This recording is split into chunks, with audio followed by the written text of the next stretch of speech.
Buddy, how you doing? Happy February, Valentine month. Welcome to February. So yes, our book has launched. Conversations to have before saying I do. Make sure you get the book. It's available on Seller.co. It's available on Amazon. It's available. See the way I'm saying that? This I'm praying. It's available on Amazon. I'm preaching it now. We are preaching it now. Go and get the book. Yeah, you can get your hard copy on Amazon. Anywhere in the world. Yeah. And how much is it selling on Seller.co? 5k, but we're giving it to you guys for just 3,500. Wow. Look at that. Wow. And how this almost having years strike. And but how long? I would say we are nice people. I would say we are lovely people. I love you people too. I want you to say I do. So buy for people. Buy for yourself. Yeah. Buy for your lineage.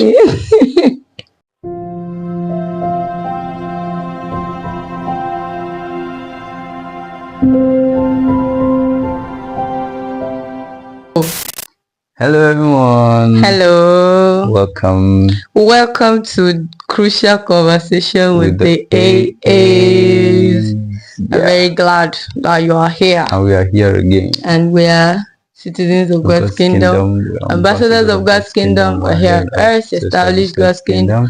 Live for God and God alone. Jesus is our light and we're gonna let him shine. Glory. Glory. Alright, so today what are we talking about? Mr. AA, what are we talking about? We are talking about intimacy with people. Ooh, yay. Now this topic is very broad. I'm telling you, that's why I'm sitting down like this. I was waiting for it. Alright, so let's talk about intimacy with others. So, as always, you're going to be in the hot seat.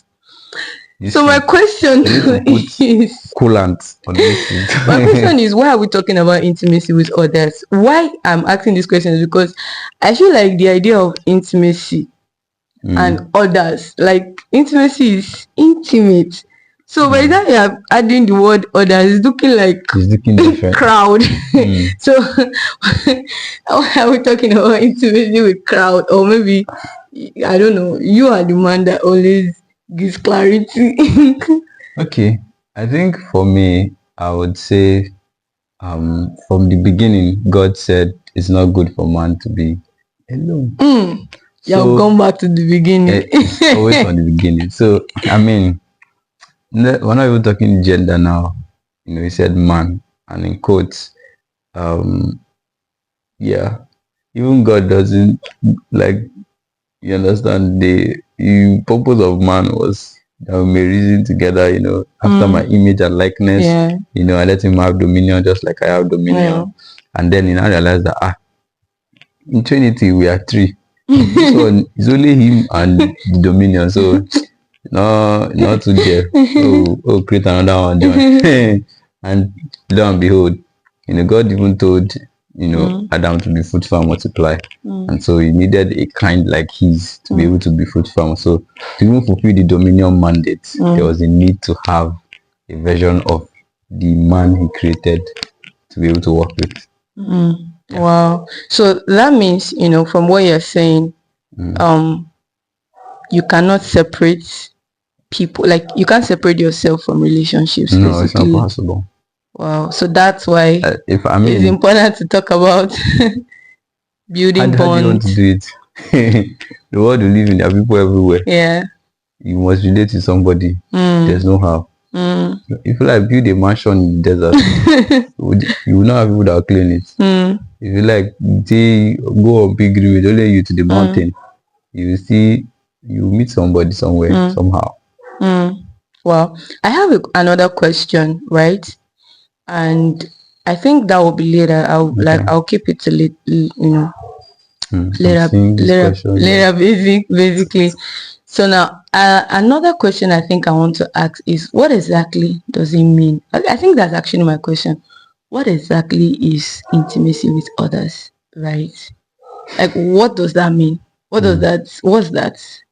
Okay, there was a time we defined the intimacy. Yeah, I have it here. It says intimacy simply means deep closeness and connection between people. Yeah. Or someone. Yeah. So intimacy is very important. with people, deep closeness, right? And with human beings, the level of deep, or let us use deep the word as a whole, right? You might not have that deep connection with everybody. There are certain people. I think I'm already jumping, but No. intimacy generally means, sir, you know, for me, I want to take it a bit from a generalized point of view, Yeah. which is where you have an average kind of relationship with all men. You know, the Bible said, as long as it depends on you, live peaceably with all men. You know, when you look at humans from a general point of view, being someone who wants to live in peace with people is already having the right mindset, you know, as God will have us have as believers, you know, setting the example. As long as it depends on you, live peaceably with all men. But now, all men are not the same, and you cannot have the same relationship level with all men. So that requires levels of intimacy, right?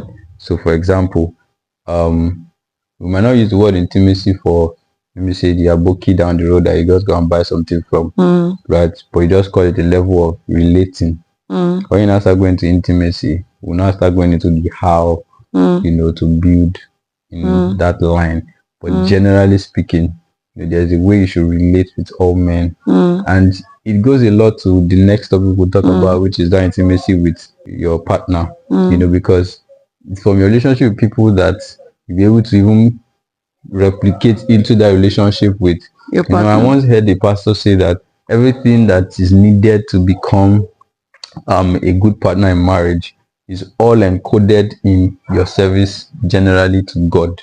So you're an usher in church, you know, you will serve, Yeah. you know, you tell someone, oh, please kindly sit here, you smile, that's where the person will still walk and go and follow that place. You know, sometimes I feel like, is there any sledgehammer I can use to reroute this person? I mean, not hear what I say. Yeah, so there's a general premonition towards people that you should have as a person. Yeah. When I'm talking about intimacy with people. So, Yeah. you know, genuine care, you know, you should not live in a society where it's normalized to behave a certain way towards people. There was a time in Nigeria that any small thing, once you hear old lady, just put time and start burning the person. Yeah. I'm like, that's not how to, like, you kill the person, but you not solve the problem in quotes. Yeah. You get the point? Yeah. Because, like, okay, what if the person is coming from a lineage where I mean, and you don't even know what good could have come out of the person. There are people that have committed worse crimes and they turned a new leaf. So, I mean, eliminating a person of the get-go does not really solve that problem. So, in our relationship with ourselves, in terms of intimacy, you know, there are levels to it, and there's a generalized way we should relate with people. First of all, from the point of peace with all men, as scriptures has told us. Yeah, so I think, you know, based on what you said, you know, I think fundamentally or on the get-go, intimacy starts first with connection. Yeah. So before we go deep, we need to first of all connect. Exactly. You know, and that's where, in a way, every deep connection started with a connection. Exactly. So in a general sense, you know, it started from we need to connect with each other. So that means, like, it is as the connection, you know, matures that it cannot become deep. It cannot become deep. So there are different levels of intimacy. Yeah. So in a way, there's different level of intimacy. So some are just, you know, surface level connection. I mean, even some communal relationships. Yeah. You know, some people, nobody in the community knows them. They just go, come, go, come, go, come, go. You know, there's this thing I would say I miss it even now. Growing up, I grew up in Imo State. There was that thing of community. You know, I remember just as simple as the culture of greeting any elder in a way. And then, I know people abuse correction, but you know that the villager is going to train you. So I remember if you commit a crime, there are plenty houses they will send you to. I remember a basic. I think I was probably like, I don't know how old I was then, maybe 5 years. And then I don't wear shirts. You know, we just go around the streets, rolling tires and playing football. And I remember my aunt came and I was my mom wasn't around. And then she came and then she just called me and she just educated me. Like she just told me, you're a girl, so you cannot just live just nowhere. I was 5, so I didn't even know anything about whatever that she was saying. And since then, I can't remember going out that wearing at least a shirt. And that really helped. So you could see that communal thing. So in a way, maybe I'm not. I can't say I have intimacy, deep connection with her in terms of understanding her mind, understanding her. But as little as I was, she could, she could convey a synthesis to me that now formed how I see and saw life, and till now. Like imagine. I think it falls under something like having that closeness with your community. Yeah. Where she saw you as this is her daughter. Yeah. She would say something. So there's that closeness. Yeah. I'm trying to pair intimacy with the word closeness. Deep connection. Yeah. Some people who have deep connection with their like the villages they came from, the lifestyle and all of that, go to the bush hunting, go to the stream fetching water, playing together, I mean, there was that playing together 20 friends don't play together for 20 years, but at least you play for some time and then you get to build that bond. And then it also helps when when you go through life, you see community at different levels, right? So you have community from your primary school, secondary school, university, or from your countries when you move, or when you go from one, strata of life to another, from a job to another. Communities are always formed around all those places. Some people intentionally eliminate themselves or detach themselves, isolate themselves from all those communities. So in their school, they don't join any club, they don't join anything. Get secondary school, they don't join anything. So they are just living this one-man life where at the end of your life, you are 20 something, and then you can't even say you have 2 people that you can call. Or I mean, and for many different reasons, it could be people going through traumatic experiences and all of that. But just to share that there is a level of intimacy one should at least have with the community level. So let's take it up. I think based on what like you mentioned about trauma. So I'm observing that in as much as this is necessary, and it is that there are actually some reasons why people are afraid of opening up to people, and then the same community can actually be the one to antagonize and make you feel like why some people open up because there's a community that's supportive to say who did that to you? No, he's going down for it or she's going down for it. So community can be like a two-edged sword sometimes. So it's always good to be able to know what kind of communities do I want to bring my, and that's why the church community too. Also, even in that one has to be careful. Because sometimes even within somebody said something that church is a hospital has a lot of patients. So when the fact that somebody is in church doesn't mean they are in touch. So you're coming to church, you just know that there are also some who can find doctors and who can also find patients. So some are sick, needing healing. Some are in ICU. Some are in ICU. Some are in general ward. Some are about to be. And that's why you can find church hurts. It's not because I mean church is made of human beings. Basically. But that being said, right, giving how delicate it is to, because this is saying opening up your heart to people like that. I feel like that's a very, personally for me, I feel like that's a very scary thing to tell anybody to do. Actually. I mean, maybe for somebody that is so easygoing, even at that easygoing thingy, some people is just the surface level. But if you have community that bring the stuff out of you, you might be the most quiet person and reserved person in the world. Be around some certain communities, it will bring you out. You see that quietness, they will help you to extract all the value out of it and let the world see. So that leads to I think this leads to my question. Yeah. You know, I believe that the communities exist. Yeah. But then there's also the concern of trust.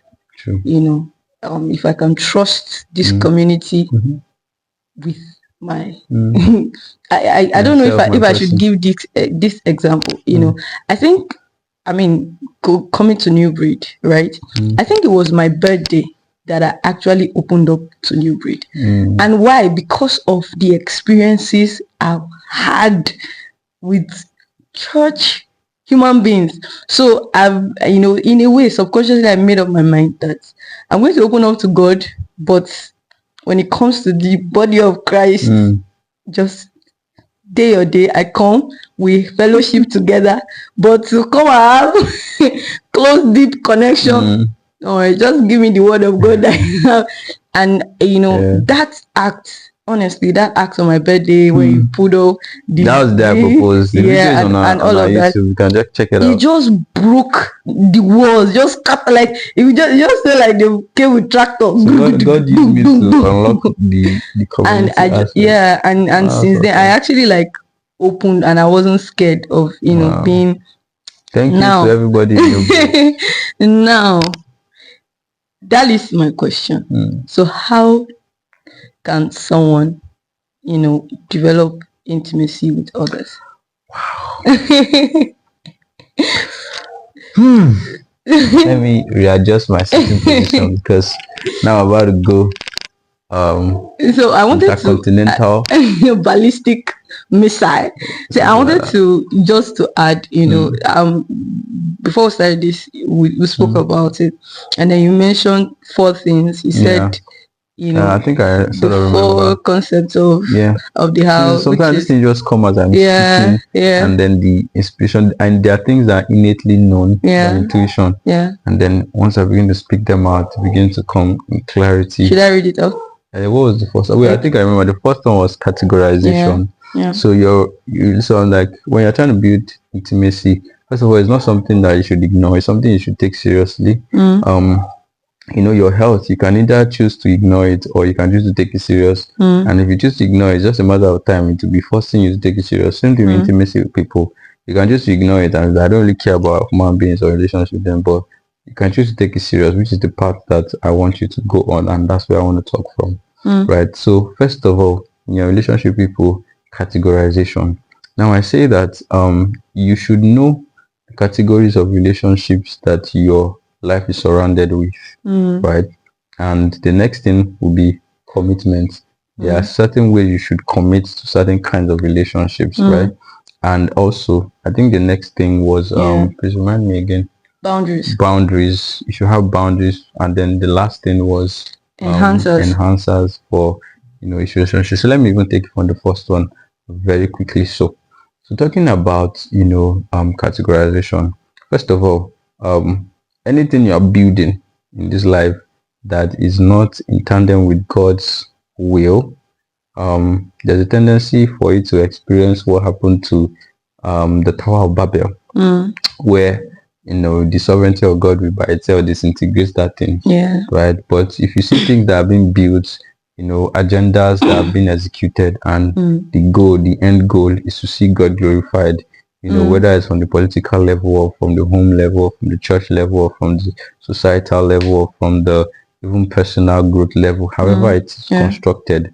Anybody building anything for their own personal desire and gain, at some point it will get destroyed. For anyone building something in line with God's will, you know, in God's assignment for their life part-time, and you're able to meet other people that are also in that line, you get to begin to see results, and that's where categorization comes in. So you get to know the people that are okay.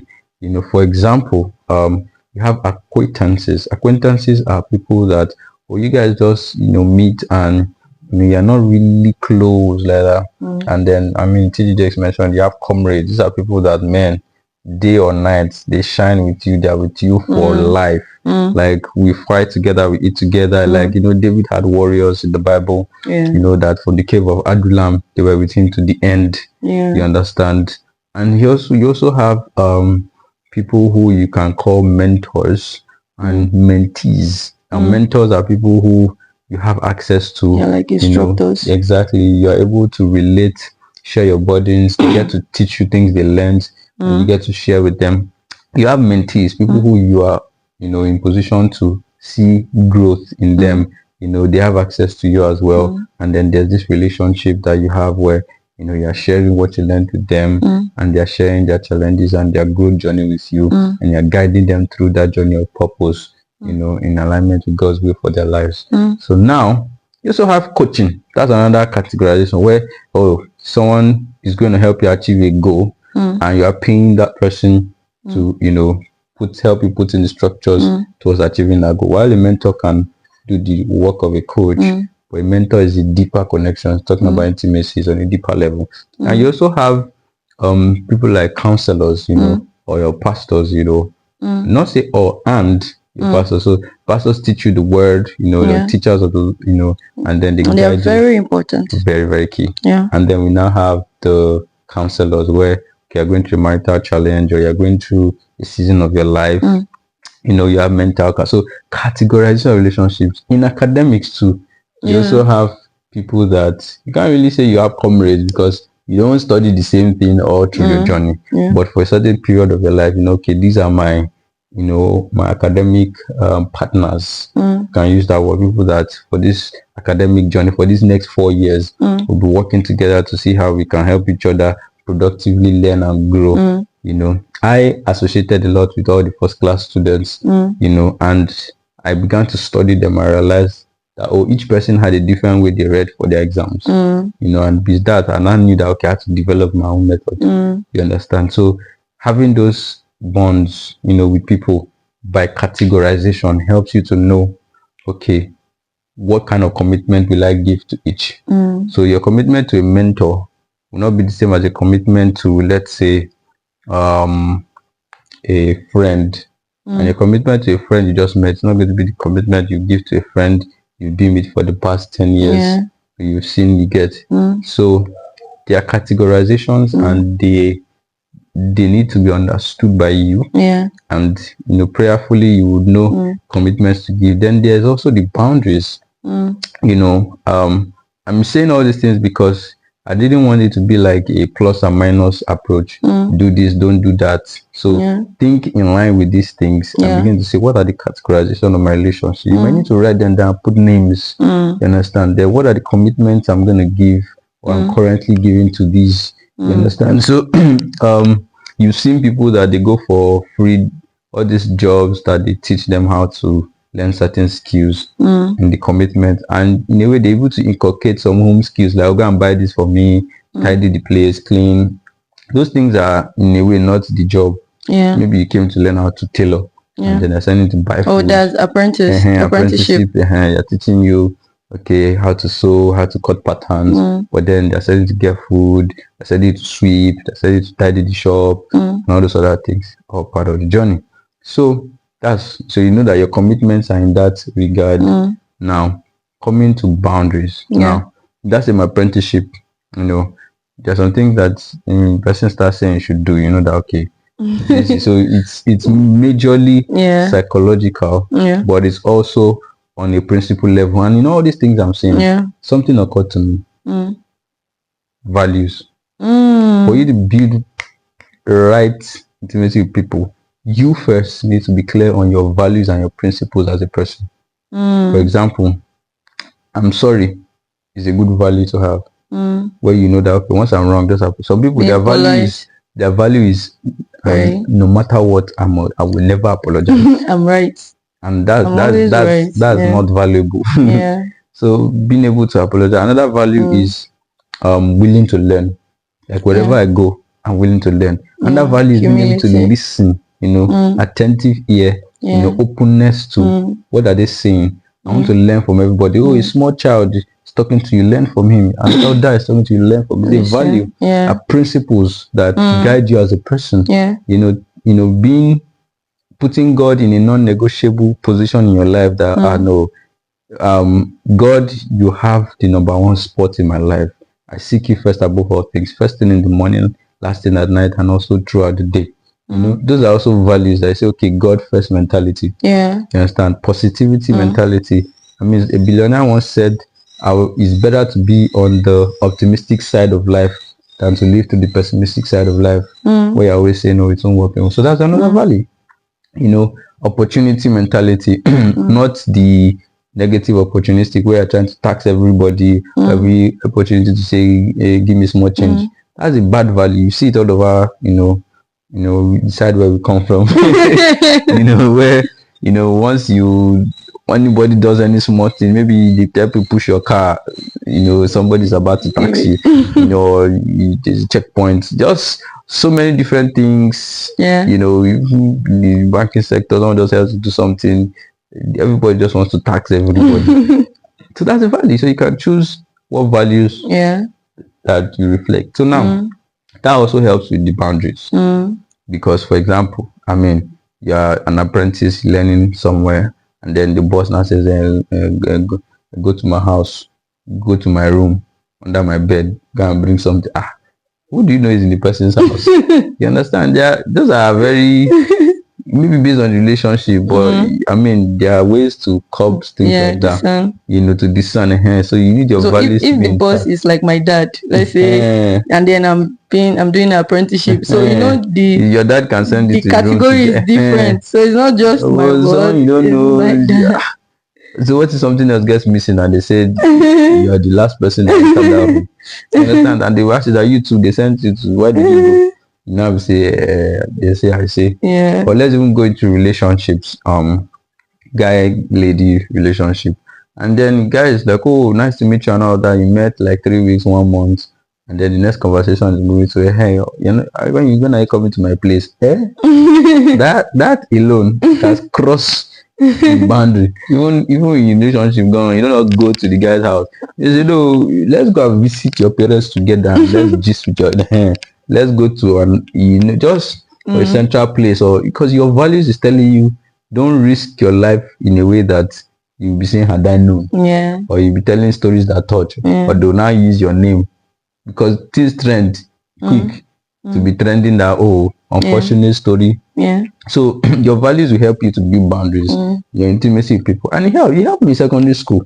So I mean, I used to be very close with many ladies, but I chose in my mind that I'm going to be the friend of all the ladies, as per friendly. But so I'm not going to have any acquaintance.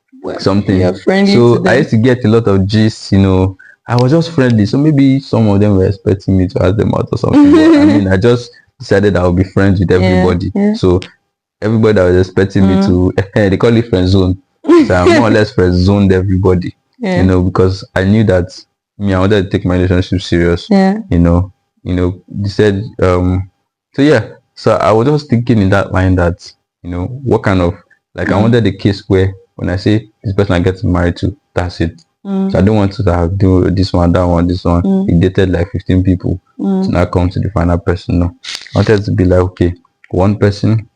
So I'm going to prayerfully ask God to show me, who is likely that person. And because I had that relationship with God, too, he was able to give me hints that it was you.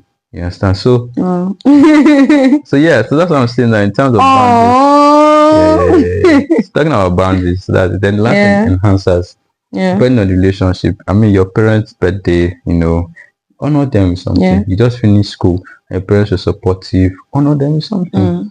Or your mentor, honor them with something. Let it come from your heart. They will know that this person went out of his or her way to make me feel special. So that would say that's where the enhancers come in. So we have categorization, we have commitment, boundaries, and enhancers.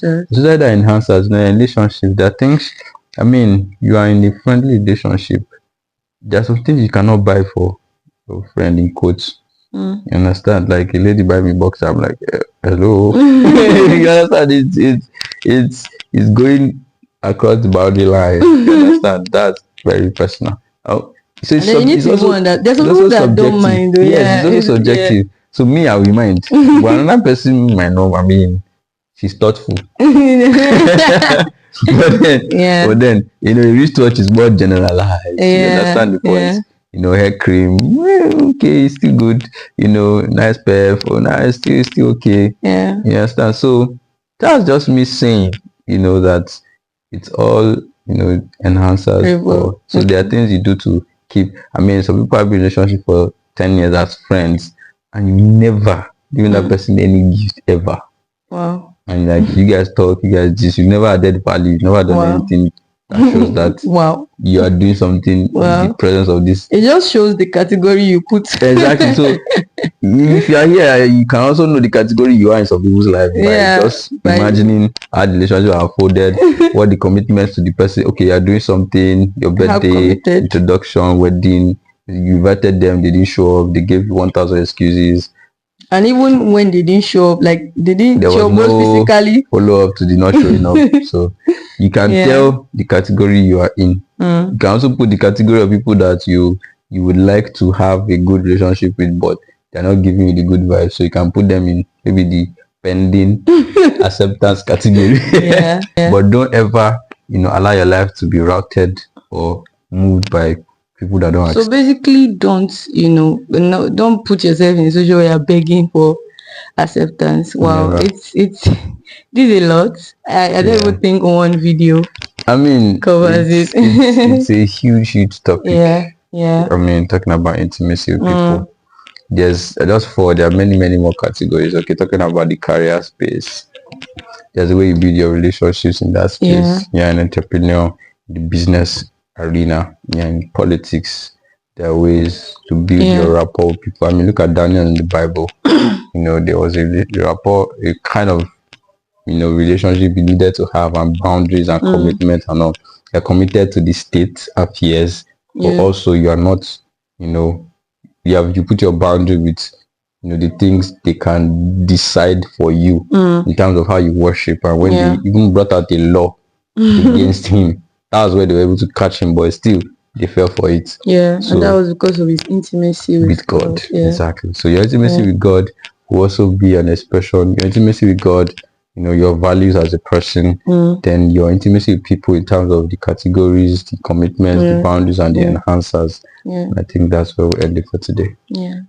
Thank you so much. I mean, I feel like I want to say some things, but please go ahead. I think you talking is making me to even see that, another word for this intimacy with others is your network. And there are different.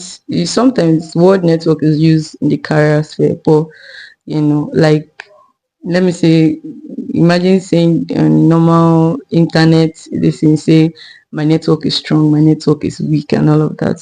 How solid your, as it were, connection with people is actually determines a lot how much you are going to be able to achieve, and how much of the deposit of God in you is going to come to reality. So we wrote here that intimacy is beyond physical. Actually, in fact, the real intimacy is actually not physical. It goes. We will talk about types of intimacy. Physical, intellectual, spiritual. A lot, so it goes into your soul and spirit, forming ties. And we need relationship to come to full expression of what God has put in us. True that. However, as we navigate through relationship, we must define right boundaries, and put relationship in their proper category, so relationships remain healthy and not sabotaging. And I think one last thing I'm going to say is that your bond based on what you said, it actually starts first with you. Your connection, how healthy your relationship with people will be, will determine how healthy you are as a person. How healthy is your values, how healthy is your work with God. These factors actually determine.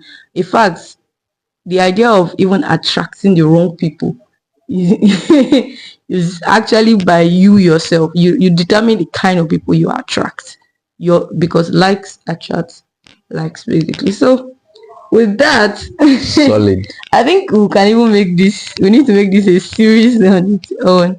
I hope you are blessed. We hope you are enlightened. So. Do well to like. Our wonderful do well to like. God. Share, comment, Thank you share so with much. people, please. We appreciate Subscribe so people get to learn from this.